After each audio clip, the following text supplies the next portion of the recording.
ہمارے چینل کو سبسکرائب کریں اور بیل آئیکن دبائیں۔ حضرات علماء اعظام، لائق صد احترام حضرت سادات کرام، معزز سامعین کرام، السلام علیکم ورحمۃ اللہ تعالی وبرکاتہ۔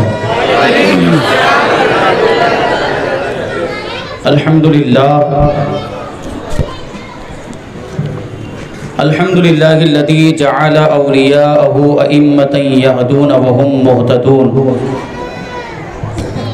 وقال تعالی فی شأنہم لا خوف علیہم ولا هم يحزنون، والصلاة والسلام علی من انکشف علیہ سر ما کان وما یکون، وبشر به الانبیاء وصدق به المرسلون، وعلى آلہ واصحابہ الذین جاہدوا فی اللہ حق جہادہ وهم مفلحون، وعلى الغوث الأعظم وحزبه الذين تواصوا بالحق وبه يعملون، وفي ذلك فليتنافس المتنافسون، أما بعد فأعوذ بالله من الشيطان الرجيم، بسم الله الرحمن الرحيم، إن أولياؤه إلا المتقون، صدق الله مولانا العظيم، وصدق رسوله النبي الأمين المتين الكريم، ونحن على ذلك لمن الشاهدين والشاكرين والذاكرين والحامدين، والحمد لله رب العالمين۔ آئیے ہم اور آپ سب سے پہلے حضور سرور کائنات، فخر موجودات، باعث تخلیق کائنات، احمد مجتبی محمد مصطفیٰ صلی اللہ علیہ وسلم کی بارگاہ میں درود و سلام کا ہدیہ پیش کریں اور پڑھیں اللہم صلی علی سیدنا و مولانا محمد معدن الجود والکرم وآلہ الکرام وابنہ الکریم وبارک وسلم صلاة و سلاما علیک یا رسول اللہ صلی اللہ تعالی علیہ وسلم۔ ایک مرتبہ اور درود پاک پڑھ لیجئے، اللہم صلی علی سیدنا و مولانا محمد معدن الجود والکرم وآلہ الکرام وابنہ الکریم وبارک وسلم صلاة و سلاما علیک یا رسول اللہ صلی اللہ تعالی علیہ وسلم۔ عزیزان ملت اسلامیہ، یہ غوث پاک رضی اللہ تعالی عنہ کی محفل ہے۔ سیدنا شیخ عبد القادر جیلانی بغدادی رحمت اللہ تعالی علیہ کی بارگاہ میں خراج عقیدت پیش کرنے کے لیے ہم جمع ہوئے۔ غوث پاک رضی اللہ تعالی عنہ کی محبت اہل سنت و جماعت کی پہچان ہے۔ غوث پاک رضی اللہ تعالی عنہ کو اللہ تبارک و تعالی نے کیسا مقام اور کیسا مرتبہ عطا فرمایا، خاندان بھی عطا فرمایا تو کیسا خاندان۔ غوث پاک رضی اللہ تعالی عنہ نجیب الطرفین سید ہیں، والد ماجد کی طرف سے بھی سید ہیں اور والدہ ماجدہ کی طرف سے بھی سید ہیں۔ والدہ ماجدہ کی طرف سے آپ کا سلسلہ نسب امام علی مقام امام حسین رضی اللہ تعالیٰ عنہ تک پہنچتا ہے، تو والد ماجد کی طرف سے آپ کا سلسلہ نسب امام حسن مجتبی رضی اللہ تعالیٰ عنہ تک پہنچتا ہے۔ اعلیٰ حضرت امام عشق و محبت کیوں کہتے ہیں تو حسینی حسنی کیوں نہ محی الدین ہو، تو حسینی حسنی کیوں نہ محی الدین ہو، اے خضر مجمع بحرین کے چشمہ تیرا۔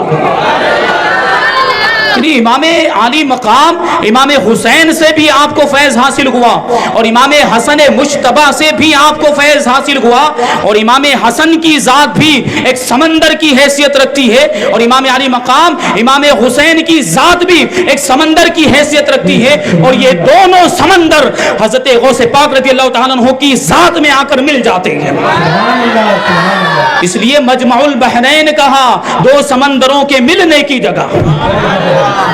غوث پاک رضی اللہ تعالیٰ عنہ امام حسن مجتبی کی اولاد میں سے ہیں، کیونکہ دنیا کے قانون کے اعتبار خاندان جو چلتا ہے والد کی طرف سے چلتا ہے، تو اس اعتبار سے دیکھیں تو بنیادی طور پر غوث پاک رضی اللہ تعالیٰ عنہ حسنی ہیں، اور سلسلہ نسب امام حسن مجتبی سے ہوتا ہوا 11 واسطوں سے مولا کائنات علی مرتضیٰ شیر خدا رضی اللہ تعالیٰ عنہ تک پہنچ جاتا ہے۔ شجرہ سناؤں گا آپ کو، سبحان اللہ بولنا ہے۔ سیدنا شیخ عبد القادر جیلانی غوث اعظم رضی اللہ تعالیٰ عنہ، یہ صاحبزادے ہیں ابو صالح سید موسیٰ جنگی دوست رحمت اللہ تعالیٰ علیہ کے، وہ صاحبزادے ہیں سید ابو عبداللہ کے، وہ صاحبزادے ہیں سید یحییٰ کے، وہ صاحبزادے ہیں سید محمد کے، وہ صاحبزادے ہیں سید داؤد کے، وہ صاحبزادے ہیں سید موسیٰ ثانی کے، وہ صاحبزادے ہیں عبداللہ سید عبداللہ کے، وہ صاحبزادے ہیں حضرت موسیٰ جون کے، وہ صاحبزادے ہیں سید عبداللہ محض کے، وہ صاحبزادے ہیں امام حسن مصنع کے، وہ صاحبزادے ہیں امام حسن مجتبی رضی اللہ تعالیٰ عنہ کے، اور وہ صاحبزادے ہیں مولا کائنات علی مرتضیٰ شیر خدا رضی اللہ عنہ۔ نعرہ رسالت، مسلک اعلیٰ حضرت جشن غوث الورا مفتی سلیم اسماعیل صاحب قبلہ، نعرہ رسالت۔ ایسا عظیم خاندان، یہ جو میں نے نام سنا ہے، بڑے برکت والے نام، بڑے بڑے علماء اہل بیت کی ائمہ اس میں موجود ہیں کہ ان ناموں کو پڑھ کر اگر دعا کی جائے تو اللہ تبارک و تعالی دعائیں بھی قبول فرماتا ہے۔ ہم اللہ کی بارگاہ میں دعا کرتے ہیں کہ اللہ تبارک و تعالی ان ناموں کی برکتیں ہمیں عطا فرمائے۔ غوث پاک رضی اللہ تعالیٰ عنہ حسنی ہیں، امام علی مقام، امام حسین اور امام حسن مجتبی رضی اللہ تعالیٰ عنہما کو حضرت اسحاق علیہ السلام اور حضرت اسماعیل علیہ السلام سے ایک خصوصی نسبت حاصل ہے۔ حضرت اسحاق اور حضرت اسماعیل حضرت ابراہیم علیہ السلام کی اولاد ہیں، اور آپ دیکھیں تو حضرت اسحاق علیہ السلام کی اولاد میں بہت سے انبیاء کرام ہوئے۔ حضرت اسحاق علیہ السلام کے بیٹے حضرت یعقوب علیہ السلام اور بنی اسرائیل کے جتنے بھی انبیاء کرام ہوئے وہ حضرت یعقوب علیہ السلام کی اولاد میں ہوئے، لیکن حضرت اسماعیل علیہ السلام کی اولاد میں اتنے انبیاء کرام نہیں ہوئے، لیکن ایک نبی اللہ تبارک و تعالی نے حضرت اسماعیل کی اولاد میں ایسا عطا فرمایا جو سارے نبیوں کا سردار ہے۔ سبحان اللہ، سبحان اللہ۔ ہمارے آقا حضور رحمت عالم صلی اللہ علیہ وسلم حضرت اسماعیل علیہ السلام کی اولاد میں سے۔ بالکل اسی طریقے سے دیکھیں تو امت کے جتنے بھی سادات اولیاء کرام ہیں اکثر و بیشتر امام علی مقام، امام حسین کی اولاد میں سے ہیں۔ سادات اولیاء کرام امت کے عام طور پر امام علی مقام، امام حسین کی اولاد میں سے ہیں۔ امام حسن کی اولاد میں اتنے اولیاء کرام نہیں ہوئے، لیکن ایک ولی اللہ تبارک و تعالی نے امام حسن کی اولاد میں ایسا عطا فرمایا جو سارے ولیوں کا سردار ہے۔ سبحان اللہ، سبحان اللہ۔ غوث پاک رضی اللہ تعالیٰ عنہ امام حسن کی اولاد میں یہ شان ہے، یہ عظیم خاندان، آپ کے والد ماجد کیسا بڑا مقام و مرتبہ، اور کیسے متقی و پرہیزگار۔ وہ سیب والا واقعہ آپ نے سنا ہوگا کہ اللہ تبارک و تعالیٰ کی عبادت میں مشغول تھے، کئی دن کا فاقہ ہو چکا تھا، تو ایک سیب دریا کے پانی پر تیرتا ہوا آیا، بھوک کی شدت تھی، اٹھا کر کھا لیا۔ اب یہ ضمیر جو ہے وہ ملامت کرنے لگا کہ میں نے یہ سیب کھا تو لیا ہے لیکن اس کے مالک کی اجازت میں نے نہیں لی، تو اب مالک کو ڈھونڈنے کے لیے نکل گئے۔ ایک باغ میں پہنچے، حضرت عبداللہ صومعی رضی اللہ تعالیٰ عنہ کا باغ، یہ غوث پاک رضی اللہ تعالیٰ عنہ کے نانا جان کا۔ اب پہنچے، آپ کے جو ہے کہ سسر حضرت عبداللہ صومعی رضی اللہ تعالیٰ عنہ نے پوچھا کہ نوجوان کیسے آنا ہوا، تو غوث پاک رضی اللہ تعالیٰ عنہ کے والد ماجد حضرت ابو صالح عرض کرتے ہیں کہ میں نے آپ کے باغ کا ایک سیب کھا لیا ہے، آپ کی اجازت کے بغیر کھا لیا، یہ مجھ سے بہت بڑا قصور ہو گیا کہ یہ بوجھ اتارنے کے لیے آپ کی بارگاہ میں آیا۔ اب ان کو تعجب کہ ایک سیب کھا لیا، معمولی سا سیب، چھوٹا، گر جاتے ہیں کتنے سیب دریا کے اندر بہہ کر چلے جاتے ہیں، کتنے لوگ کھا لیتے ہیں، توجہ بھی نہیں دی جاتی ہے، اور یہ ایک سیب کا قرض اتارنے کے لیے اتنی دور سے سفر کر کے آئے۔ تو آپ کے یعنی غوث پاک رضی اللہ تعالیٰ عنہ کے نانا جان حضرت عبداللہ صومعی رضی اللہ تعالیٰ عنہ کو لگا کہ یہ جو نوجوان ہے یہ بڑا نیک اور پارسا ہے، متقی و پرہیزگار ہے، تو آپ نے سوچا کہ پہلے ان کو جانچتے ہیں۔ تو کہا کہ آپ کیا کر سکتے ہو اس سیب کی قیمت ادا کرنے کے لیے؟ تو غوث پاک رضی اللہ تعالیٰ عنہ کے والد ماجد عرض کرتے ہیں کہ آپ جو کہیں میں وہ کرنے کے لیے تیار ہوں۔ 2 شرطیں رکھی۔ پہلی شرط یہ ہے کہ 1 مہینے تک میرے باغ کی نگہبانی کرنی پڑے گی، رکھوالی کرنی پڑے گی، درختوں کو پانی دینا پڑے گا۔ شرط منظور کر لی کیونکہ سر سے بوجھ اتارنا تھا، اب باغ کی خدمت کرنے لگ گئے 1 مہینے تک باغ کی رکھوالی کی۔ پھر دوسری شرط پوچھتے ہیں کہ دوسری شرط فوراً بیان کیجئے تاکہ دوسری شرط کو بھی پوری کر کے میں اپنی ذمہ داری سے سبکدوش ہو جاؤں۔ تو آپ کے جو سسر تھے غوث پاک رضی اللہ تعالیٰ عنہ کے نانا جان، وہ کہتے ہیں کہ میری دوسری شرط یہ ہے کہ تم کو میری بیٹی سے شادی کرنی پڑے گی۔ اب تعجب ہوا کہ میں اجنبی آدمی ہوں، مجھ سے اپنی بیٹی کا نکاح کرنے کے لیے تیار ہو گئے۔ تو کہتے ہیں کہ آپ مجھے نہیں جانتے، میں کہاں سے آیا ہوں، میرا نسب کیا ہے، کس خاندان سے میرا تعلق، میرا ذریعہ معاش کیا ہے، لیکن اس کے باوجود آپ اپنی لڑکی سے میرا نکاح کرنے کے لیے تیار ہو گئے۔ تو وہ جو حضرت عبداللہ سومعی تھے انہوں نے کہا کہ یہ شرط پوری کرنی پڑے گی تبھی میں تمہارا قرض معاف کروں گا۔ اب وہ شرط پوری کرنے کے لیے تیار ہو گئے، لیکن اس سے پہلے حضرت عبداللہ سومعی کہتے ہیں کہ آپ کو میری لڑکی سے نکاح تو کرنا پڑے گا، لیکن اس سے پہلے جان لو کہ میری لڑکی کا معاملہ یہ ہے جو پیدائشی طور پر بدصورت ہے اور اس کی آنکھوں کی روشنی بھی ختم ہو گئی، پاؤں سے اپاہج ہے، چل پھر نہیں سکتی ہے۔ اب وہ نوجوان کو سمجھ میں آیا کہ مجھ سے اپنی بیٹی کا نکاح کیوں کرنا چاہتے ہیں، ایسی لڑکی سے کون نکاح کرے گا جس کی آنکھیں بھی سلامت نہیں، جو اعضاء بھی جس کے اپاہج ہو گئے معذور ہے اور بدصورت بھی ہے۔ بہرحال وہ اللہ کے ولی تھے، ان کو اپنا بوجھ ادا کرنا اتارنا تھا، قصور معاف کروانا تھا، یہ شرط بھی پوری کرنے کے لیے تیار ہو گئے۔ نابینا بدصورت پاؤں سے اپاہج لڑکی سے شادی کرنے کے لیے تیار ہو گئے۔ بہرحال شادی ہو گئی، کمرے میں گئے رات کو، تو جیسے ہی کمرے میں دلہن کو دیکھا گھبرا کے فوراً باہر آ گئے اور حضرت عبداللہ سومعی کو بلایا اور بلانے کے بعد کہنے لگے گھر والوں سے ضرور کوئی بہت بڑی غلطی ہو گئی کہ جس لڑکی سے میرا نکاح کیا گیا تھا کمرے میں تو کوئی اور لڑکی بیٹھی ہوئی ہے، مجھے بتایا گیا تھا کہ وہ تو اندھی ہے، وہ خوبصورت نہیں ہے، وہ اپاہج ہے، لیکن کمرے کے اندر جو لڑکی بیٹھی ہے اس کی آنکھیں بھی سلامت ہے، وہ بڑی حسین و جمیل بھی ہے اور اس کے اعضاء بھی سلامت ہے، جیسا بتایا گیا تھا ویسی لڑکی اندر موجود نہیں۔ تو حضرت عبداللہ سومعی نے جواب دیا کہ وہی لڑکی ہے جس سے آپ کا نکاح ہوا ہے، جو تقوی و پرہیزگاری اختیار کرتا ہے، جو پاک دامن اختیار کرتا ہے، جو مصیبتوں پہ صبر کرتا ہے، اللہ تبارک و تعالی اسے ایسے ہی انعام و اکرام سے نوازا کرتا ہے۔ سبحان اللہ، سبحان اللہ۔ تو اب غوث پاک کے والد ماجد حضرت عبداللہ سومعی سے کہتے ہیں کہ آپ نے تو کہا تھا کہ وہ اندھی ہے، آپ نے تو کہا تھا کہ وہ بدصورت ہے، آپ نے کہا تھا کہ وہ اپاہج ہے، تو یہ جھوٹ کیوں کہا تھا آپ نے، یہ خلاف واقع بات کیوں کہی تھی؟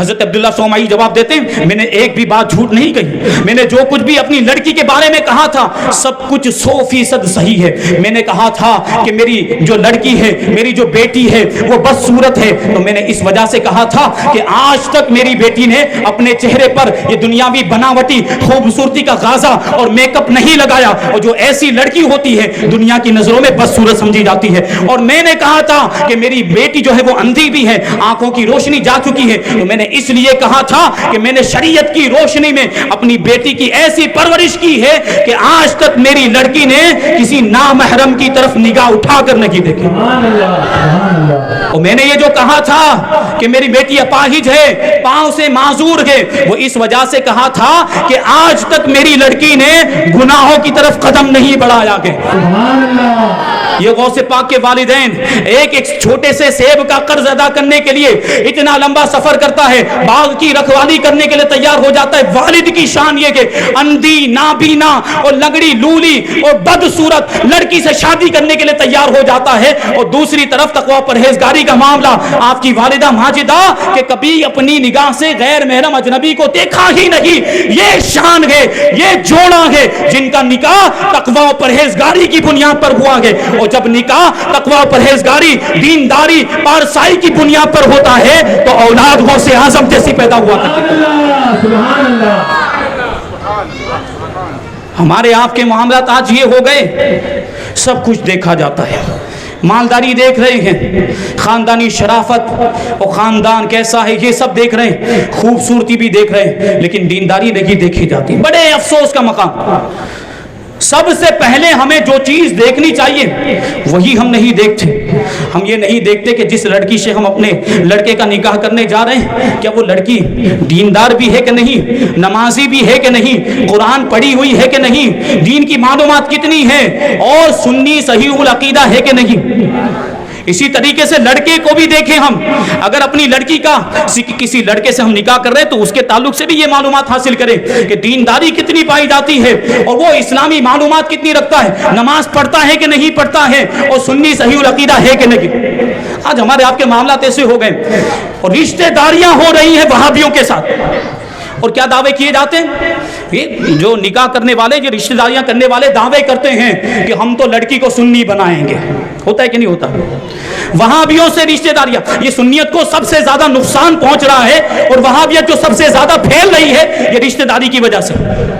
ہم غفلت کا شکار ہیں، معاملات ایسے، وہ کہتے ہیں، دعوے کرتے ہیں کہ ہم تو لڑکی کو سنی بنائیں گے۔ ارے چلے مان لیتے ہیں کہ آپ لڑکی کو سنی بنا دیں گے، باقی خاندان کا کیا؟ جو لڑکی کا پورا خاندان ہے، بعد میں کیا ہوتا ہے، رشتہ داری ہو گئی، وہ سسر بن گئے، وہ داماد بن گئے، دو دیگر معاملات، تو دو خاندان کے اندر جو رشتہ داری قائم ہو جاتی ہے تو اب فنکشن ہوتے ہیں، تقریبات ہوتی ہے، تو وہ ان کے گھر پہ آتے ہیں، یہ ان کے گھر پہ جاتے ہیں۔ ہوتا ہے کہ نہیں ہوتا؟ اگر کوئی یہ گارنٹی لیتا ہو کہ ہم ان کے سارے رشتہ داروں سے تعلق ختم کر لیں گے اور ان کے جتنے بھی رشتہ دار جو وہابی ہیں ان سے ہمارا کوئی لین دین نہیں ہوگا، کوئی میل جول نہیں ہوگا، ہمیں صرف لڑکی سے مطلب ہوگا، لڑکی کو کلمہ پڑھائیں گے، عقائد باطلہ سے توبہ کرائیں گے اور اس کو سنی بنائیں گے، اور دیگر رشتہ داروں سے نہ ساس سے کوئی لینا دینا ہوگا، نہ سسر سے، نہ اس کی پھوپھی سے، نہ اس کی خالہ سے، نہ اس کے کسی رشتہ دار سے کوئی لینا دینا ہوگا، کبھی ہم ان سے ملیں گے بھی نہیں، کبھی ہم ان سے ملاقات بھی نہیں کریں گے، تو ہم لکھ کر دینے کے لیے تیار ہیں۔ لیکن ایسا ہوتا ہے؟ ایسی کوئی گارنٹی لے سکتا ہے کہ ہم رشتہ داری کریں گے وہابیوں سے تو ملاقات نہیں ہوگی، تقریبات میں شرکت نہیں؟ کوئی گارنٹی نہیں لے سکتا۔ بڑے بڑے دعوے شروع میں ہوشیاری مارتے پھرتے ہیں، لیکن بعد میں وہی 10 سال 5 سال کے بعد دیکھیں تو لڑکے کا پورا خاندان وہابی ہو چکا ہوتا ہے۔ یہ سب دنیاوی معاملات کی وجہ سے۔ عزیزان ملت اسلامیہ، ہوش کے ناخن لیں اور سمجھیں بات کو۔ اہل سنت و جماعت سنیت کی اہمیت کو سمجھے۔ اللہ تبارک و تعالیٰ نے اتنی بڑی نعمت عطا فرمائی، غوث پاک کے ماننے والوں میں ہمیں پیدا کیا، اولیاء کرام سے محبت کرنے والوں میں ہمیں پیدا کیا، تو ان کے دشمنوں سے رشتہ داری کیسے کر سکتے ہیں؟ یہ اولیاء کرام کے تصرفات کا انکار کرتے ہیں، یہ اولیاء کرام کی کرامتوں کا انکار کرتے ہیں، یہ کہتے ہیں اولیاء کرام کو دور سے پکارنا شرک ہے، اولیاء کرام سے مدد طلب کرنا شرک ہے۔ ایسے لوگوں سے ہم رشتہ داری کر کیسے سکتے ہیں؟ سوچنے کا مقام، افسوس کا مقام۔ تو دیکھیں غوث پاک رضی اللہ تعالیٰ عنہ کے والدین کریمین کیسا تقوی، کیسی پرہیزگاری اور تربیت ایسی ملتی ہے۔ غوث پاک رضی اللہ تعالیٰ عنہ مدرسے میں جب گئے تھے پہلی مرتبہ، استاذ نے پڑھایا، بسم اللہ اعوذ باللہ پڑھے، غوث پاک رضی اللہ تعالیٰ نے پڑھنا شروع کر دیا، الف لام میم، پہلا پارہ، دوسرا پارہ، تیسرا پارہ، یہاں تک کہ 18 پارے پڑھ کے سناتی ہیں۔ سبحان اللہ۔ اب جو استاذ کہتے ہیں کیوں رک گئے، آگے پڑھیے، تو غوث پاک رضی اللہ تعالیٰ عنہ کہتے ہیں یہیں تک مجھے یاد ہے، پہلی مرتبہ مدرسے میں حاضر ہوئے، پہلی مرتبہ جب ہمارا بچہ مدرسے میں جاتا ہے اس کو الف پڑھنا بھی نہیں آتا ہے، اور غوث پاک رضی اللہ تعالیٰ عنہ کی شان زبانی دیکھ کر نہیں، زبانی 18 پارے سنا دیے۔ اب استاذ کو بھی تعجب کہ بچہ پہلی مرتبہ مدرسے میں آیا ہے، اس کو 18 پارے کہاں سے یاد ہوئے؟ تو استاذ پوچھتے ہیں کہ صاحبزادے آپ نے یہ 18 پارے کہاں سے یاد کیے؟ غوث پاک رضی اللہ تعالیٰ عنہ جواب دیتے ہیں کہ میری والدہ ماجدہ کو 18 پارے یاد تھے، جب میں اپنی والدہ ماجدہ کے پیٹ میں تھا، میری والدہ ماجدہ روزانہ 18 پاروں کی تلاوت کیا کرتی تھی، پیٹ میں میں سنا کرتا تھا، روزانہ سن سن کر مجھے بھی یہ 18 پارے یاد ہو گئے۔ ماں کی گود پہلا مدرسہ ہوا کرتا ہے، بچہ وہیں سے سیکھتا ہے، ماں باپ سے پہلے سیکھتا ہے، استاذ کے پاس تو بعد میں جاتا ہے۔ آج ہمارے معاملات کیا ہو گئے، استاذ کے پاس جاتے ہیں، مدرسے کے اندر شکایتیں کرتے ہیں کہ آپ کیا پڑھا رہے ہیں، کیا سکھا رہے ہیں، بچہ سدھرتا تو نہیں، استاذ پر الزام لگائے جاتے ہیں۔ لیکن اپنے آپ کو بھی تو دیکھیں، سب سے پہلی ذمہ داری تو ہماری تھی۔ بچے کی پرورش کرنے کی سب سے پہلی ذمہ داری ہماری تھی، یعنی ماں باپ کی تھی. ہم نے اس ذمہ داری کو کس حد تک پورا کیا ہے؟ ہم اپنا محاسبہ کریں. آج ہمارے آپ کے معاملات کیا ہو گئے؟ بچے پیدا ہوتے ہیں اور تھوڑے ہوشیار ہو جاتے ہیں، چلنے پھرنے کے لائق ہو جاتے ہیں، ان کو چھوڑ دیا جاتا ہے، گلی کوچوں میں ادھر ادھر گھوم رہے ہیں اور خرافات کر رہے ہیں. اور اب تو معاملات یہ ہو گئے کہ 10 12 سال کے بچوں کو موبائل دے دیا گیا، پورا دن وہ گیم کھیلتے رہتے. بولو ہوتا ہے کہ نہیں ہوتا؟ ہماری ذمہ داری کیا تھی کہ ہم بچوں کی پرورش کرتے، اسلامی تعلیم ان کو دلاتے، اسلام سے قریب کرتے، اسلام کی معلومات ان کو پہنچاتے، ان کے ایمان کی سلامتی کا سامان مہیا کرتے. لیکن ہم اس ذمہ داری کو ادا نہیں کر رہے. بڑے افسوس کا مقام، یہ بڑا فتنے والا دور ہے اور آگے والا جو زمانہ آئے گا وہ اس سے بھی زیادہ خطرناک ہوگا. اپنے بچوں کے ایمان کی فکر کیجئے، اپنے بچوں کو ابھی سے اسلام سے قریب کیجئے، رسول اللہ کی ذات سے قریب کیجئے اور ان کو اولیاء کرام سے قریب کیجئے، اولیاء کرام کے دامن سے وابستہ کیجئے، ان کے دلوں میں اولیاء کرام کی محبت کو منتقل کرنے کی کوشش کیجئے. کیونکہ جب اولیاء کرام کی محبت پیدا ہو جائے گی تو بچہ جو ہے وہ سنت پر قائم و دائم ہو جائے گا. تو بچوں کی صحیح تربیت یہ ہماری ذمہ داری بنتی. ہم اپنے آپ کو بھی سدھاریں. آج معاملہ یہ ہے کہ ماں باپ کے ٹھکانے نہیں ہے، ماں باپ خود صحیح عمل نہیں کر رہے ہیں تو اولاد کیا سیکھے؟ اولاد کا تو معاملہ یہ، بچوں کا تو معاملہ ماں باپ کو دیکھ کر سیکھتے ہیں. اب ماں باپ جو کر رہے ہوتے ہیں وہی بچے بھی کرتے ہیں. چھوٹا بچہ، اس کا دل جو ہوتا ہے وہ کوری سلیٹ ہوتا ہے، جو بھی وہ دیکھتا ہے، جو بھی سنتا ہے وہ اس کے دل پہ نقش ہو جاتا ہے. اب گھر میں گالیاں دی جا رہی ہو، کھلی گالیاں دی جا رہی ہو، جب میاں بیوی کا جھگڑا ہو تو ایک سے ایک فحش گالیاں دی جاتی ہیں. بچہ وہ سنتا ہے اور وہ اس کے دل پہ نقش ہو جاتی ہے. ایک وقت آتا ہے کہ وہ بھی ایسی ہی گالیاں دینے لگتا ہے. تو یہ ہم نے اپنے معاشرے کا اور اپنے گھروں کا ایسا ماحول بنایا ہوا ہے. ہمیں بھی سدھرنے کی ضرورت. ٹی ویاں آ گئی اور بے حیائی کے مناظر چل رہے ہیں، بے شرمی کے مناظر، ڈرامے دیکھے جا رہے ہیں، سیریلز دیکھے جا رہے ہیں، فلمیں دیکھی جا رہی. بتائیے بچوں پر کیا اثر پڑے گا؟ ہم اپنے ایمان کی بھی فکر کریں، اپنی نسلوں کے ایمان کی بھی فکر کریں. دیکھ رہے ہیں نا کیسے کیسے ماحول، کیسے کیسے معاملات سامنے آ رہے ہیں. وسیم رضوی ملعون، اس نے نبی پاک صلی اللہ علیہ وسلم کی شان میں کیسی کیسی گستاخیاں کی. اس سے پہلے بھی قرآن مجید پر وہ اعتراض کر چکا اور جہاد کی آیت نکالنے کی بات کی تھی. سپریم کورٹ سے اس کو پھٹکار ملی، اس کے باوجود سدھرا نہیں ہے. لیکن حضور پاک صلی اللہ علیہ وسلم کی شان میں محمد نام کی ایسی کتاب لکھی ہے، معاذ اللہ اس کے اندر ایسے ایسے نازیبا الفاظ اور ایسے ایسے نازیبا جملے لکھے ہیں کہ ہم اپنی زبان سے ان جملوں کو ادا بھی نہیں کر سکتے. ایسی گستاخیاں اس نے کتاب کے اندر لکھی اور ہم سوئے ہوئے، ہمیں کچھ پتہ ہی نہیں ہے. ایسی ناموس رسالت پر حملے ہو رہے، حضور پاک صلی اللہ علیہ وسلم کی شان میں گستاخیاں کی جا رہی ہیں اور ہم سن رہے ہیں. ہمارے ایمان کا تقاضا تو کیا تھا کہ حضور کی شان میں گستاخی ہو ہم خاموش نہ رہیں. حضور کی شان میں گستاخی ایک ایمان والا کبھی بھی برداشت نہیں کر سکتا. بیداری پیدا کیجئے، اپنی غفلت کو دور کیجئے. یہ ایک پہلا واقعہ نہیں ہے، اس طرح کے پہلے بہت سے واقعات ہو چکے اور آگے بھی اس طرح کے واقعات ہوتے رہیں گے. کیونکہ ناموس رسالت ہمارے ایمان کی کسوٹی ہے، ہمارے لیے ہمارے ایمان کو ناپنے کا تھرمامیٹر ہے اور یہ ان کفار کو بھی معلوم ہے. اسی وجہ سے یہ ہمارے ایمان کو ناپتے رہتے. بار بار حضور کی شان میں گستاخیاں کی جاتی ہیں اور ہمارے ایمان کو جانچا جاتا ہے، ایمان کو ناپا اور تولا جاتا ہے کہ مسلمان کچھ کہتا ہے کہ نہیں کہتا، وہ کوئی جوابی کاروائی کرتا ہے کہ نہیں کرتا. اور ایک وقت اگر خدا نہ خواستہ ایسا آ گیا کہ ہم خاموش ہو گئے، بزدل بن کے بیٹھے رہے، ہم نے کوئی جواب نہیں دیا، تو پھر یہ کفار سمجھ جائیں گے کہ اب مسلمانوں کو ختم کرنا آسان ہو گیا. اسپین کے اندر کیا ہوا تھا؟ اسلامی حکومت تھی اسپین، اندلس کے اندر. کیسے ختم ہوئی یہ حکومت؟ چوراہوں پر گستاخوں کو کھڑا کر دیا جاتا تھا. وہ حضور کی شان میں گستاخی کرتے ہیں. وہ شروع میں تو مسلمانوں نے گستاخی کرنے والوں کے سر اڑا دیا، پھر کئی لوگوں کو کھڑا کر دیا تو جوابی کاروائی ہوئی. لیکن ایک وقت وہ آیا کہ پھر اب لوگوں نے لیٹ گو کرنا شروع کر دیا. یہ تو پاگل ہے، بولتا رہتا ہے.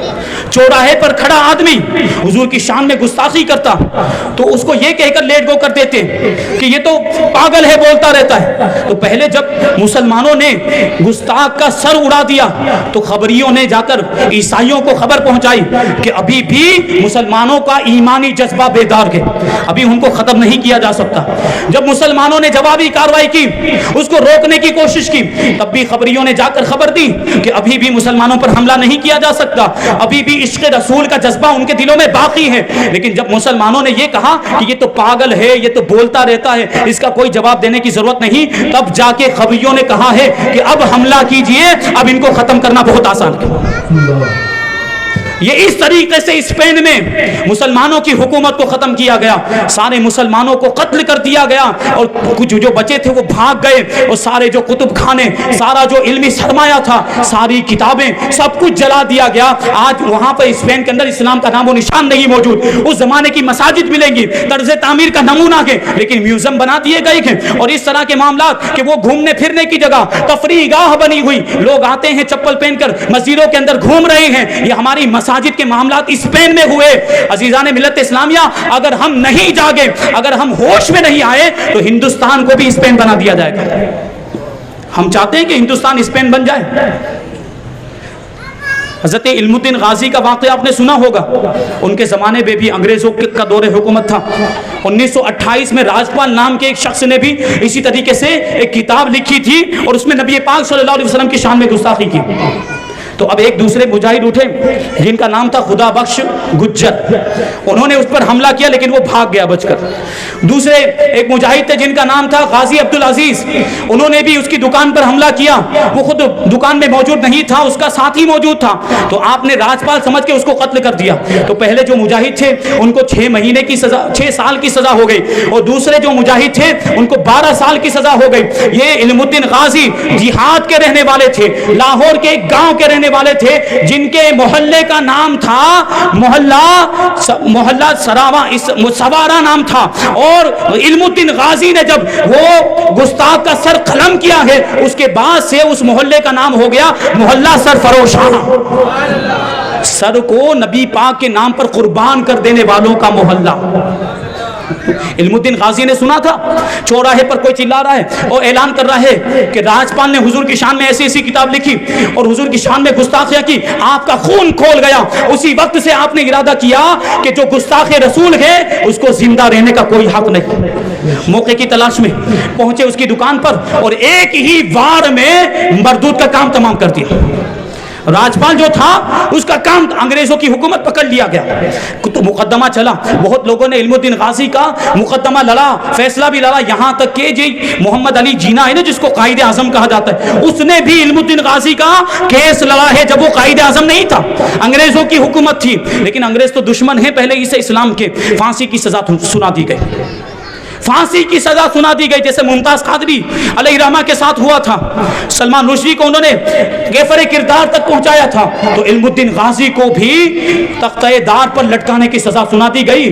آپ کو معلوم ہے اس وقت آپ نے کیا جملہ کہا تھا؟ علم الدین غازی رحمت اللہ تعالی نے یہ جملہ کہا تھا کہ یہ جیل کے اندر بزدلوں کا سڑنے سے بہتر ہے کہ ناموس رسالت پر میں اپنے سر کو قربان کر دوں.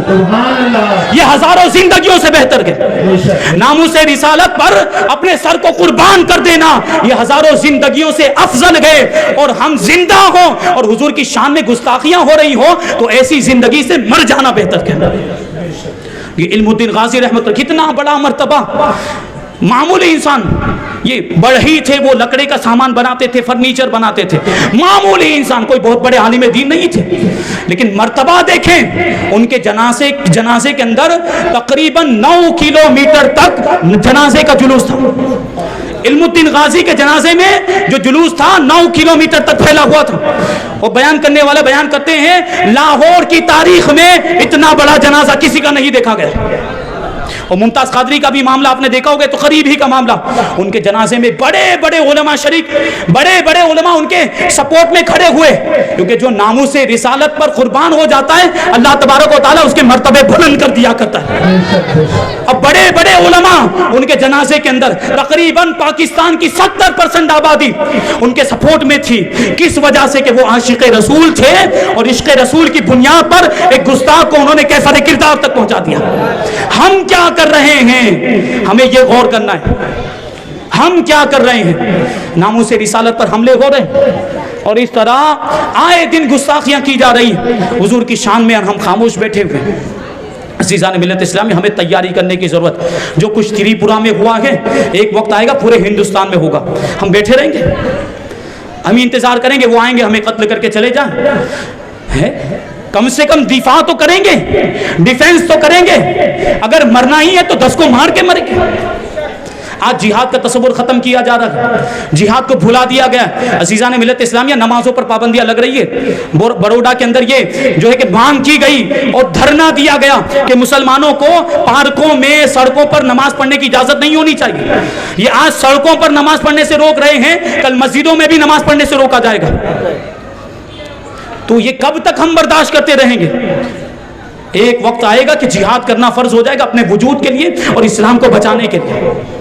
تو اس کی ضرورت ابھی سے ہم اپنی تیاری کریں، ہم اپنے آپ کو بھی سدھاریں. اب اس نے سیرت پر حملے کیے، اس میں سے کتنے ایسے ہیں جو حضور کے حالات سے واقف ہیں؟ ہماری عوام کو حضور کی سیرت ہی نہیں پتا. اگر ایسے کسی مردود سے ہمارا سامنا ہوگا اور وہ حضور کی سیرت پر اعتراض کرے گا، ہم کیا جواب دیں گے؟ ہے ہمارے پاس کوئی جواب؟ ہم نے جاننے کی کوشش ہی نہیں کی، ہم نے حضور کی سیرت کو معلوم کرنے کی کوشش ہی نہیں کی. مردود نے ایسے ایسے اعتراضات کیے ہیں، ایسے ایسے جملے استعمال کیے گئے بے حیائی والے کہ ہم اپنی زبان پر نہیں لا سکتے. کیسے گوارا ہو سکتا ہے اگر اس سے ہمارا سامنا ہو گیا؟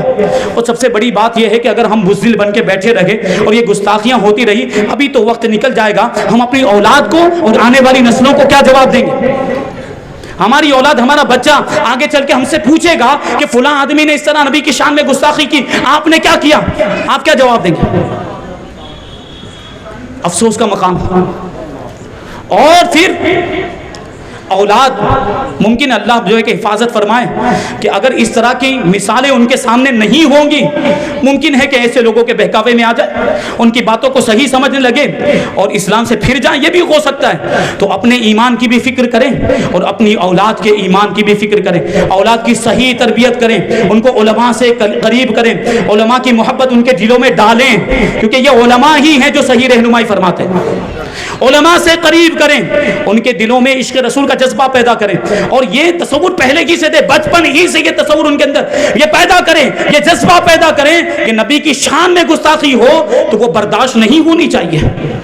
یہ جذبہ پہلے سے رہنا چاہیے اولاد کے اندر. غوث پاک رضی اللہ تعالیٰ عنہ کہ ہم ماننے والے، چاہنے والے، غوث پاک رضی اللہ تعالیٰ عنہ کہ نانا جان کی شان میں گستاخی ہو تو یہ ہرگز قابل برداشت نہیں ہونا چاہیے. اللہ تبارک و تعالیٰ ہم سب کو جو کچھ بھی بیان ہو اس پر عمل کرنے کی توفیق عطا فرمائے اور اسلام کے لیے، ناموس رسالت کے لیے اپنی جان و مال، اولاد، اپنا سب کچھ قربان کرنے کی توفیق عطا فرمائے. وما علینا الا البلاغ. السلام علیکم.